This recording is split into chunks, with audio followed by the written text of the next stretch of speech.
Hi hello ನಮಸ್ತೆ friends. ಸಿನಿಮಾದ ಯಶಸ್ಸನ್ನ ನೋಡೋ ರೀತಿ ಈಗ ಬದಲಾಗಿದೆ. ಮುಂಚೆ 100ರಿಂದ 200 ದಿನ ಅನ್ನೋದನ್ನ ಮಾನದಂಡವಾಗಿ ಇಟ್ಕೊಂಡು ಸಿನಿಮಾ ಸಕ್ಸಸ್ ಅನ್ನ ನಿರ್ಧಾರ ಮಾಡ್ತಾ ಇದ್ರು. ಆದ್ರೆ ಈಗ ದಿನಗಳ ಜಾಗದಲ್ಲಿ ಕೋಟಿಗಳು ಬಂದಿವೆ. ಒಂದು ಸಿನಿಮಾ 100 ಕೋಟಿ ಗಳಿಸ್ತು ಅನ್ನೋದು ಈಗ ಆಶ್ಚರ್ಯ ಪಡೋ ವಿಷಯ ಆಗಿ ಉಳಿದಿಲ್ಲ. ಯಾಕಂದ್ರೆ ಆ ಮಾರ್ಕ್ ಅನ್ನ ಕನ್ನಡ ಸೇರಿ ಹಲವು ಭಾಷೆಗಳ ಇಂಡಸ್ಟ್ರಿಗಳು ನೋಡಿವೆ. ಅಷ್ಟೇ ಯಾಕೆ, ಕನ್ನಡದಲ್ಲೇ 1000 ಕೋಟಿ ಬಿಸ್ನೆಸ್ ಮಾಡಿರೋ KGF 2 ಸಿನಿಮಾ ಇರುವಾಗ ಈ ಕೋಟಿಗಳದ್ದೆಲ್ಲ ಒಂದು ಲೆಕ್ಕಾನೇ ಅಲ್ಲ ಅನ್ನೋ ಹಾಗಾಗಿದೆ. KGF ಮೂಲಕ ನ್ಯಾಷನಲ್ ಸ್ಟಾರ್ ಆಗಿರೋ ಕನ್ನಡದ ಯಶ್ ಈಗ ಸಂಭಾವನೆ ವಿಷಯದಲ್ಲಿ ಮತ್ತೆ ಸುದ್ದಿ ಆಗ್ತಾ ಇದ್ದಾರೆ. ಕೇವಲ ಸುದ್ದಿ ಆಗ್ತಾ ಇಲ್ಲ, ದಾಖಲೆ ಬರಿತಾ ಇದ್ದಾರೆ. ಯಶ್ ಮುಂದಿನ ಸಿನಿಮಾ ಸಂಭಾವನೆ 200 ಕೋಟಿ ಅನ್ನೋದು ಈಗ ಸದ್ದು ಮಾಡ್ತಾ ಇದೆ. ಇಷ್ಟು ಅಮೌಂಟ್ ಅನ್ನ ಕೊಡ್ತಾ ಇರೋದು ಯಾರು? ದಾಖಲೆ ಆಗಿರೋದು ಯಾವ ರೀಸನ್ಗೆ? ಇದು ನಿಜಾನ ಅನ್ನೋದನ್ನ ಹೇಳ್ತೀನಿ. ಈ ಗ್ಯಾಪ್ನಲ್ಲಿ ನೀವು ಮಿನಿಟ್ ಮೇಡ್ ಚಾನಲ್ ಅನ್ನ ಫಾಲೋ ಮಾಡಿ, ಸಬ್ಸ್ಕ್ರೈಬ್ ಮಾಡಿ, ಬೆಲ್ ಐಕಾನ್ ಪ್ರೆಸ್ ಮಾಡಿ. ಕೇಳೋಕೆ ಆಶ್ಚರ್ಯ ಆಗಿದ್ರು ಇದೇ ಸತ್ಯ ಅಂತ ಸುದ್ದಿಗಳು ಹರಿದಾಡ್ತಾ ಇವೆ. ಒಂದು ಸಿನಿಮಾಗಾಗಿ ಯಶ್ ಪಡಿತಾ ಇರೋ ಸಂಭಾವನೆ ಬರೋಬ್ಬರಿ 200 ಕೋಟಿ ರು. ಅಂದಹಾಗೆ ಇದು ಟಾಕ್ಸಿಕ್ ಸಿನಿಮಾ ಅಲ್ಲ. ಅದರ ನಂತರದಲ್ಲಿ ಬರ್ತಾ ಇರೋ ಬಾಲಿವುಡ್ ನ ರಾಮಾಯಣ ಸಿನಿಮಾ. ಈ ಸಿನಿಮಾಗೆ ರಣಬೀರ್ ಕಪೂರ್ ಹೀರೋ, ಸಾಯಿ ಪಲ್ಲವಿ ಹೀರೋಯಿನ್. ಯಶ್ ಮಾಡ್ತಾ ಇರೋದು ರಾವಣನ ಕ್ಯಾರೆಕ್ಟರ್ ಅಲ್ವಾ ಅಂತ ನೀವು ಕೇಳಿದ್ರೆ ಖಂಡಿತ ಹೌದು. ಅದರಲ್ಲಿ ಯಾವ ಚೇಂಜಸ್ ಕೂಡ ಇಲ್ಲ.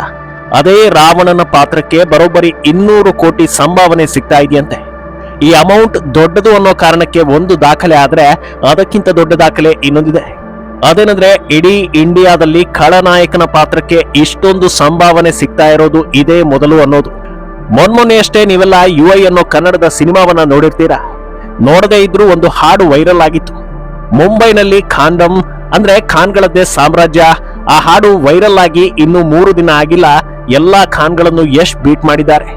ಕಿಂಗ್ ಖಾನ್ ಅಂತ ಕರೆಸ್ಕೊಳ್ಳೋ ಶಾರುಖ್ ಅಥವಾ ಇಡೀ ಬಾಲಿವುಡ್ ಅನ್ನ ಹೋಲ್ಡ್ ನಲ್ಲಿ ಇಟ್ಕೊಂಡಿರೋ ಸಲ್ಮಾನ್ ಖಾನ್, ಆಗಾಗ ಸಿನಿಮಾ ಮಾಡಿ 1000 ಕೋಟಿ ಬಾಚೋ ಆಮಿರ್ ಖಾನ್ ಕೂಡ ಇಷ್ಟು ಸಂಭಾವನೆ ಪಡೆದಿಲ್ಲ.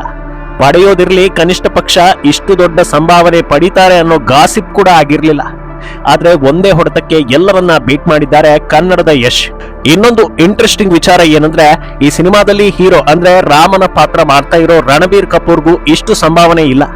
ಕೆಲವು ಮಾಹಿತಿಗಳ ಪ್ರಕಾರ ಯಶ್ಗೆ ರಣಬೀರ್ಗಿಂತ 2 ಪಟ್ಟು ಸಂಭಾವನೆ ಸಿಕ್ಕಿದೆ ಅನ್ನೋದು. ಈ ಸುದ್ದಿ ಕೇಳಿದ್ಮೇಲೆ ಎಲ್ಲರಲ್ಲೂ ಒಂದಷ್ಟು ಕಾಮನ್ ಡೌಟ್ಗಳು ಬಂದೇ ಬರುತ್ತೆ. ಇಷ್ಟೆಲ್ಲ ಹಣ ಕೊಡೋದು ಹೌದಾ? ಕೊಟ್ಮೇಲೆ ಅದನ್ನ ರಿಕವರಿ ಹೇಗ್ ಮಾಡ್ತಾರೆ? ಎಲ್ಲ ಬರೀ ಪಬ್ಲಿಸಿಟಿನಾ ಅಂತ.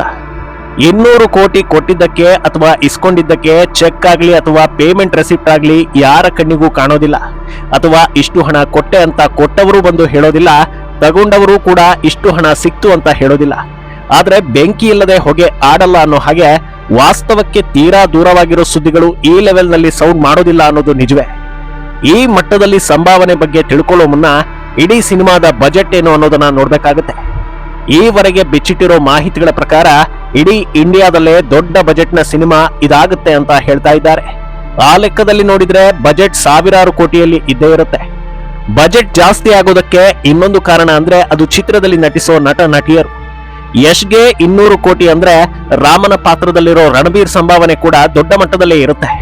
ಇನ್ನು ಸಿನಿಮಾದ ಕ್ರೇಜ್ ಹೆಚ್ಚಿಸಬೇಕು ಅಂದ್ರೆ ಇನ್ನೂ ಒಂದಷ್ಟು ಸ್ಟಾರ್ ಗಳನ್ನ ಹಾಕಿಕೊಳ್ತಾರೆ ಅನ್ನೋದ್ರಲ್ಲಿ ಯಾವ ಡೌಟು ಇಲ್ಲ. ಹೇಳಿ ಕೇಳಿ ರಾಮಾಯಣ ಆಗಿರೋದ್ರಿಂದ ಪ್ರಮುಖ ಪಾತ್ರಗಳಿಗೆ ದೊಡ್ಡ ದೊಡ್ಡ ಸ್ಟಾರ್ಗಳು ಬಂದೇ ಬರ್ತಾರೆ. ಅವರಿಗೆಲ್ಲ ಕೈ ತುಂಬಾ ಸಂಭಾವನೆ ಕೊಡ್ಲೇಬೇಕು. ರಾಮಾಯಣ ಅಂದಮೇಲೆ ಅದಕ್ಕೆ ಯಾವ ರೀತಿ ಸೆಟ್ ಹಾಕಬೇಕು ಅನ್ನೋದು ಕೂಡ ಗೊತ್ತೇ ಇರುತ್ತೆ. ಈಗ ಕ್ರಿಯೇಟ್ ಆಗಿರೋ ಹೈಪ್ ನೋಡಿದ್ರೆ ಹಿಂದೆಂದೂ ಯಾವ ಪೌರಾಣಿಕ ಸಿನಿಮಾಗೂ ಇಲ್ಲದ ರೇಂಜ್ ನಲ್ಲಿ ಸೆಟ್ ಹಾಕಲೇಬೇಕಾದ ಅನಿವಾರ್ಯತೆ ಇದೆ. ಏನೋ VFX ಕೂಡ ಹೈ ಲೆವೆಲ್ ನಲ್ಲಿ ಇರಲೇಬೇಕು.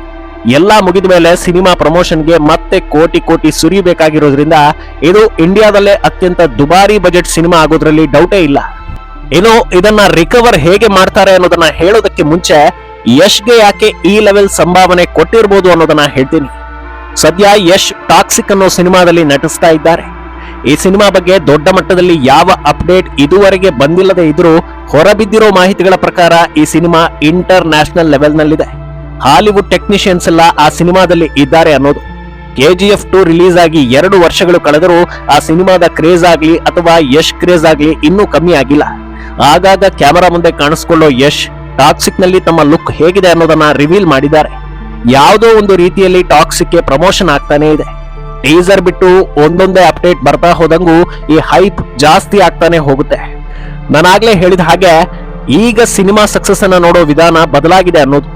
ನೂರಾರು ಕೋಟಿ ಚೆಲ್ಲಿ ರೆಡಿಯಾಗಿರೋ ಟಾಕ್ಸಿಕ್ಗೆ ಕೇವಲ ಭಾರತ ಮಾತ್ರ ವೇದಿಕೆ ಆಗೋದಿಲ್ಲ, ಜಗತ್ತಿನ ಬಹುತೇಕ ರಾಷ್ಟ್ರಗಳಲ್ಲಿ ರಿಲೀಸ್ ಮಾಡಲಾಗುತ್ತೆ. ಸಿನಿಮಾ ಗೆಲ್ಲುತ್ತೋ ಬಿಡುತ್ತೋ, ಗೆದ್ರೆ ಎಷ್ಟು ದೊಡ್ಡ ಮಟ್ಟದಲ್ಲಿ ಗೆಲ್ಲುತ್ತೆ, ಎಷ್ಟು ದಿನಗಳ ಕಾಲ ಸುದ್ದಿಯಲ್ಲಿರುತ್ತೆ ಅನ್ನೋದು ಸೆಕೆಂಡರಿ. ಆದ್ರೆ ಒಂದು ವಾರದಲ್ಲಿ ಹಾಕಿದ ಹಣವನ್ನ ರಿಕವರಿ ಮಾಡೋ ಬಗ್ಗೆ ಯೋಚನೆ ಮಾಡಿಕೊಂಡೇ ಮಾರ್ಕೆಟಿಂಗ್ ಮಾಡ್ತಾರೆ. ಅಂದುಕೊಂಡಂತೆ ಬಿಸ್ನೆಸ್ ಆಗದೆ ಇದ್ರೆ OTT ಇತರೆ ರೈಟ್ಸ್ ಗಳಿಂದ ಸಿನಿಮಾ ಲಾಸ್ ಆಗೋದನ್ನ ತಡೆಯಲಾಗುತ್ತೆ. ಸರಿ, ಇದೆಲ್ಲ ಟಾಕ್ಸಿಕ್ ಕತೆ ಆಯ್ತು. ಇದರಿಂದ ರಾಮಾಯಣಕ್ಕೂ 200 ಕೋಟಿಗೂ ಲಿಂಕ್ ಎಲ್ಲಿಂದ ಅನ್ನೋದು ಪ್ರಶ್ನೆ. ಸಿನಿಮಾ ಫ್ಲಾಪ್ ಆಗಲಿ ಅಥವಾ ಗೆಲ್ಲಲಿ, ಟಾಕ್ಸಿಕ್ ಮೂಲಕ ಯಶ್ ಮಾರ್ಕೆಟ್ ಇಂಟರ್ನ್ಯಾಷನಲ್ ಲೆವೆಲ್ಗೆ ಹೋಗೋದು ಕನ್ಫರ್ಮ್ ಅಲ್ವಾ? ಇದೇ ಕಾರಣಕ್ಕೆ ಈ ಮಟ್ಟದ ಡಿಮ್ಯಾಂಡ್ ಕ್ರಿಯೇಟ್ ಆಗಿರೋದು. ಒಂದ್ ಸ್ವಲ್ಪ ಫ್ಲಾಶ್ ಬ್ಯಾಕ್ ಹೋಗಿ ನೋಡಿ. ರಾಮಾಯಣ ಅನ್ನೋ ಸಿನಿಮಾ ಬರೋದೇ ಗಾಸಿಪ್ ಅನ್ನೋ ಚರ್ಚೆ ನಡೀತಾ ಇತ್ತು. ಯಶ್ ವಿಲನ್ ಆಗಿ ಆಕ್ಟ್ ಮಾಡ್ತಾರಾ, ಚಾನ್ಸೇ ಇಲ್ಲ ಅಂತಲೇ ಎಲ್ಲರೂ ಅನ್ಕೊಂಡಿದ್ರು. ಕೊನೆಗೆ ಸಂದರ್ಶನವೊಂದರಲ್ಲಿ ಸ್ವತಃ ಯಶ್ ಈ ಬಗ್ಗೆ ಕ್ಲಾರಿಟಿ ಕೊಟ್ಟಾಗ್ಲೇ ಎಲ್ಲರೂ ನಂಬಿದ್ದು. ಈಗ ಅದು 200 ಕೋಟಿ ಸಂಭಾವನೆವರೆಗೆ ಬಂದು ನಿಂತಿದೆ. ಇನ್ನು ಈ ಸಿನಿಮಾ ಬಗ್ಗೆ ಈಗ ರಿವೀಲ್ ಆಗಿರೋ ಡೀಟೇಲ್ಸ್ ಅನ್ನ ಕೊಡಬೇಕು ಅಂದ್ರೆ, ಮೂಲತಃ ಇದು Hindi cinema, PAN India concept ಇರೋದ್ರಿಂದ ಎಲ್ಲಾ ಭಾಷೆಗಳಿಗೂ ಡಬ್ ಆಗುತ್ತೆ. ಹಾಕಿರೋ ಬಜೆಟ್ ನೋಡಿದ್ರೆ ವಿದೇಶಿ ಭಾಷೆಗಳಿಗೂ ಡಬ್ ಆಗೋ ಸಾಧ್ಯತೆ ಇದೆ. ಇದರ ನಿರ್ದೇಶಕ ನಿತೇಶ್ ತಿವಾರಿ, ರಾಮನ ಪಾತ್ರದಲ್ಲಿ ರಣಬೀರ್, ಸೀತೆ ಪಾತ್ರದಲ್ಲಿ ಸಾಯಿ ಪಲ್ಲವಿ ಹಾಗೂ ರಾವಣನ ಪಾತ್ರದಲ್ಲಿ ಯಶ್. ಇನ್ನು ಈ ಸಿನಿಮಾ ಕೂಡ 2 ಪಾರ್ಟ್ ನಲ್ಲಿ ಬರುತ್ತಂತೆ. ಅಂದಹಾಗೆ ಇಷ್ಟು ದೊಡ್ಡ ಅಮೌಂಟ್ಗೆ ಯಶ್ ಡಿಸರ್ವ್ ಅಂತ ಕೇಳಿದ್ರೆ ಖಂಡಿತ ಹೌದು ಅಂತ ಹೇಳ್ಬೋದು. ಒಂದು ಸಲ ಕನ್ನಡ ಸಿನಿಮಾವನ್ನ ನೀಟಾಗಿ ಅಬ್ಸರ್ವ್ ಮಾಡಿ ನೋಡಿ. ಯಶ್ ಬಳಿಕ ಯಾವೊಬ್ಬ ಸ್ಟಾರ್ ಕೂಡ ಕನ್ನಡದಲ್ಲಿ ಬಂದಿಲ್ಲ. ರಕ್ಷಿತ್ ಶೆಟ್ಟಿ, ರಿಷಬ್ ಹಾಗೂ ರಾಜ್ ಶೆಟ್ಟಿ ಅಂತ ಟ್ಯಾಲೆಂಟೆಡ್ ನಿರ್ದೇಶಕ ಕಮ್ ನಟರನ್ನ ಹೊರತುಪಡಿಸಿ ಹೇಳೋದಾದ್ರೆ ಒಬ್ಬ ಸಕ್ಸಸ್ಫುಲ್ ಹೀರೋ ಯಶ್ ನಂತರ ಬಂದಿಲ್ಲ. ಅದಕ್ಕೆ ಕಾರಣಗಳು ಹಲವಾರಿವೆ. ಕೆಲವರಿಗೆ ಸ್ಟೋರಿ ಸೆಲೆಕ್ಷನ್ ಗೊತ್ತಿಲ್ಲ, ಇನ್ನು ಕೆಲವರಿಗೆ ಬಿಲ್ಡಪ್ ಇಟ್ಟು ನಟಿಸೋದಕ್ಕೆ ಬರೋದಿಲ್ಲ, ಉಳಿದವರಿಗೆ ಅದೃಷ್ಟ ಇಲ್ಲ. ಆದ್ರೆ ಯಶ್ ಮೊದಲ ದಿನದಿಂದಲೂ ಹೀಗೆ ಆಗ್ಬೇಕು, ಹೀಗೆ ಕೆಲಸ ಮಾಡಬೇಕು ಅನ್ನೋ ಗುರಿ ಇಟ್ಕೊಂಡೇ ಬಂದಿದ್ರು. KGF ಮೂಲಕ ನ್ಯಾಷನಲ್ ಲೆವೆಲ್ ಅಲ್ಲಿ ಹೆಸರಾಗಿದ್ದು ನಿಜ. ಹಾಗನ್ನ ಮಾತ್ರಕ್ಕೆ ಯಶ್ ಓವರ್ ನೈಟ್ ಸ್ಟಾರ್ ಅಲ್ವೇ ಅಲ್ಲ. ಸಿನಿಮಾದಿಂದ ಸಿನಿಮಾಗೆ ತಮ್ಮ ಕ್ರೇಜ್ ಅನ್ನ ಹೆಚ್ಚಿಸ್ಕೊಳ್ತಾನೆ ಹೋಗಿದ್ರೆ KGF ಅದನ್ನ ಇನ್ನೊಂದು ಲೆವೆಲ್ಗೆ ತಗೊಂಡು ಹೋಯ್ತು.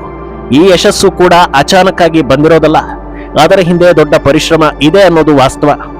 What ever it may be, ಕನ್ನಡದ ನಟನಿಗೆ ಯಾವ ಹಿಂದಿ ಸ್ಟಾರ್ಗಳಿಗೂ ಇಲ್ಲದ ಬೇಡಿಕೆ ಇದೆ ಅನ್ನೋದು ಹೆಮ್ಮೆಯ ವಿಚಾರವೇ. ಇದನ್ನ ಯಶ್ ಹೇಗೆ ಕ್ಯಾರಿ ಮಾಡ್ತಾರೆ ಅನ್ನೋದನ್ನ ಕಾದು ನೋಡ್ಬೇಕು. 200 ಕೋಟಿ ಸಂಭಾವನೆ, ಬಿಗ್ ಬಜೆಟ್ ರಾಮಾಯಣ, ಇದರ ಬಗ್ಗೆ ನಿಮ್ಮ ಒಪಿನಿಯನ್ ಏನು ಅನ್ನೋದನ್ನ ಕಮೆಂಟ್ ನಲ್ಲಿ ಹೇಳಿ. ಮಿನಿಟ್ ಮೇಡ್ ಚಾನಲ್ ಅನ್ನ ಫಾಲೋ ಮಾಡಿ, ಸಬ್ಸ್ಕ್ರೈಬ್ ಮಾಡಿ.